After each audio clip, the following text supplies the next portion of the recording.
Hello बच्चों, welcome to our channel social science era. बच्चों, आज की क्लास में हम आर्थिक व्यवस्था के प्रकारों को जानेंगे। उससे पहले हमने पिछली कक्षा में जो किया था उसको एक बार दोहरा लेते हैं।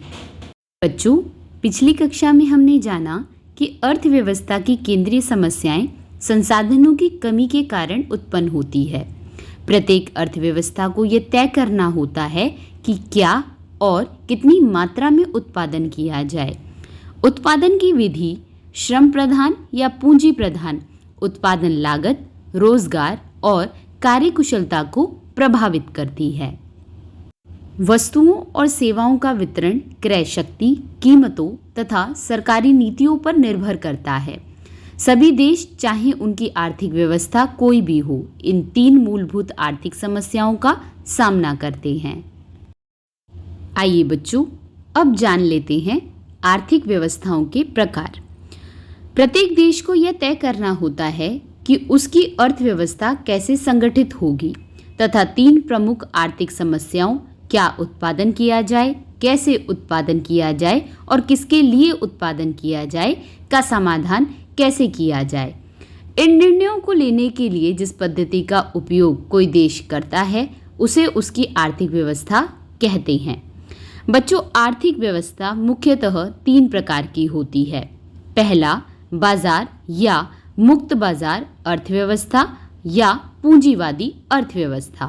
दूसरी होती है केंद्रीय नियोजित अर्थव्यवस्था या समाजवादी अर्थव्यवस्था। और तीसरी होती है मिश्रित अर्थव्यवस्था। आइए अब इन तीनों को विस्तार से समझ लेते हैं। पहला प्रकार है बाजार या मुक्त बाजार अर्थव्यवस्था। बच्चों, बाजार अर्थव्यवस्था में अधिकांश आर्थिक निर्णय व्यक्तियों और निजी व्यवसाय द्वारा लिए जाते हैं। वस्तुओं और सेवाओं की कीमतें मुख्यतः मांग और आपूर्ति के आधार पर निर्धारित होती हैं। फिर भी सरकार बाजार का नियमन करती है तथा सार्वजनिक सेवाएं उपलब्ध कराती है। इस अर्थव्यवस्था की मुख्य विशेषताएं इस प्रकार हैं: संसाधनों पर निजी स्वामित्व, उपभोक्ताओं और उत्पादकों को चयन की स्वतंत्रता, लाभ कमाना उत्पादन का प्रमुख उद्देश्य, सरकार का सीमित हस्तक्षेप। आइए अब उदाहरणों के माध्यम से समझ लेते हैं। संयुक्त राष्ट्र अमेरिका जैसे देशों में व्यापारिक निर्णय उपभोक्ताओं की मांग और लाभ को ध्यान में रखकर लिए जाते हैं। यदि इलेक्ट्रॉनिक वाहनों की मांग बढ़ती है तो कंपनियां अधिक लाभ कमाने के लिए उनका उत्पादन बढ़ा देती है। यदि उपभोक्ता किसी वस्तु को खरीदना बंद कर दे तो कंपनियां उसका उत्पादन बंद कर सकती हैं। यह व्यवस्था प्रतिस्पर्धा और नवाचार को बढ़ावा देती है, लेकिन इससे आय की असमानता भी बढ़ सकती है, क्योंकि अनेक वस्तुओं और सेवाओं तक पहुंच लोगों की क्रय शक्ति पर निर्भर करती है। दूसरा प्रकार, केंद्रीय नियोजित अर्थव्यवस्था। केंद्रीय नियोजित अर्थव्यवस्था में सरकार लगभग सभी प्रमुख आर्थिक निर्णय लेती है और उन पर नियंत्रण रखती है। संसाधनों का स्वामित्व तथा प्रबंधन राज्य के पास होता है और सरकारी संस्थाएं उत्पादन के लक्ष्य निर्धारित करती है। इसकी प्रमुख विशेषताएं इस प्रकार हैं: संसाधनों पर सरकारी स्वामित्व, केंद्रीय प्राधिकरण उत्पादन और कीमतों का निर्धारण करता है, समानता और जन कल्याण का विशेष ध्यान, निजी उद्यमों की सीमित भूमिका। आइए अब उदाहरण से समझ लेते हैं।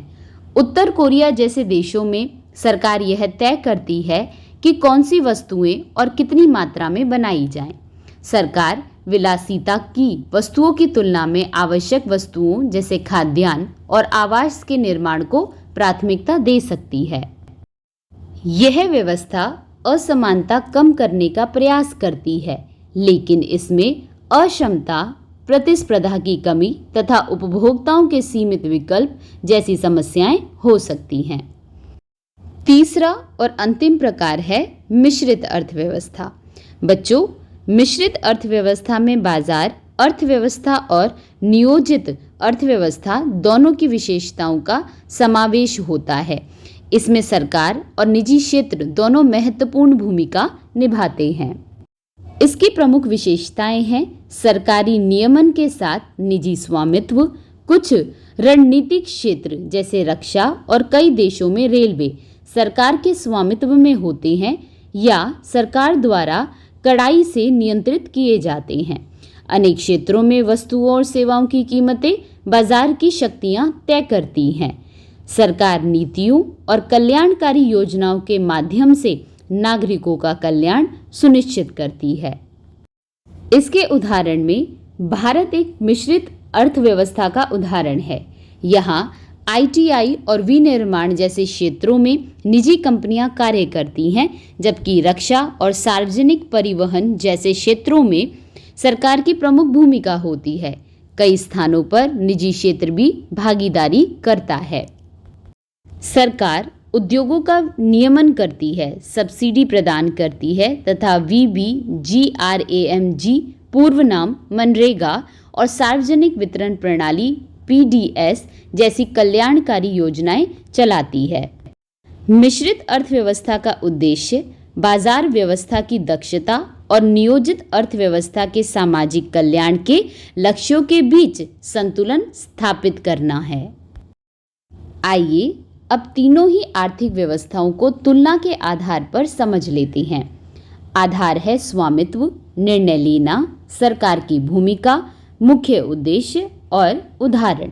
तो बच्चों, बाजार अर्थव्यवस्था में स्वामित्व निजी व्यक्तियों का होता है। निर्णय लेने में बाजार की शक्तियों के द्वारा निर्णय लिया जाता है। सरकार की भूमिका सीमित होती है। मुख्य उद्देश्य लाभ कमाना होता है, जिसका उदाहरण है अमेरिका। केंद्रीय नियोजित अर्थव्यवस्था। बच्चों, इसमें स्वामित्व सरकार का होता है। निर्णय लेना भी सरकार के द्वारा होता है। सरकार की भूमिका बहुत अधिक होती है। मुख्य उद्देश्य समानता होता है, जिसका उदाहरण है उत्तर कोरिया। मिश्रित अर्थव्यवस्था में स्वामित्व सरकार और निजी क्षेत्र दोनों का होता है। निर्णय लेने में भी सरकार और बाजार दोनों मिलकर निर्णय लेते हैं। सरकार की भूमिका मध्यम होती है। मुख्य उद्देश्य विकास के साथ कल्याण का होता है और इसका उदाहरण है भारत। तो बच्चों, आज हमने आर्थिक व्यवस्था के तीनों प्रकार को अच्छी तरीके से समझा। इस पाठ के अगले विषयों को जानने के लिए चैनल के साथ जुड़े रहें। धन्यवाद।